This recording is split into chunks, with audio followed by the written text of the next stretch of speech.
Alright guys, we have this Lund 2075 Pro Guide tiller in the shop here. This is Will, Pap, and Poos. We are going to be doing the cockpit on this boat.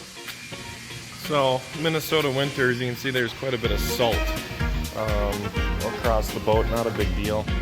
So we are going to be scanning out this entire main floor vinyl area. And so Aquatraction as a whole can stick to vinyl. If we were to do the carpeted areas like normal, we would replace the entire decks. So eventually we'll get there, but we're going to start just with the main floor here and then kind of go from there. Alright, so on Will's boat, got everything scanned up. So now we'll be able to take this raw file and then be able to clean it up in CAD, and then some cool designs and stuff, and then get some colors put into it. Alright, so we got the CAD file for Will's boat. This is the raw file from the digitizer.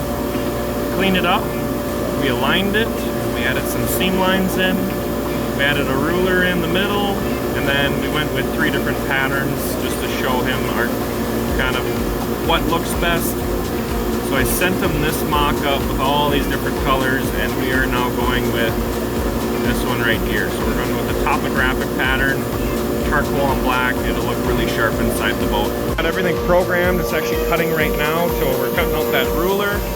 So this is exactly what we're cutting right there. We got the big center pad with the ruler in, and a whole bunch of different topographic designs. So we'll be going through milling this out, and then throw on the next couple sheets and get those cut out. We're just finishing up cutting off the last sheet, and we'll be able to get everything installed. Just starting to stick pads, so we can install like the hatch separately compared to everything else, since that doesn't butt up to anything. It's its own section.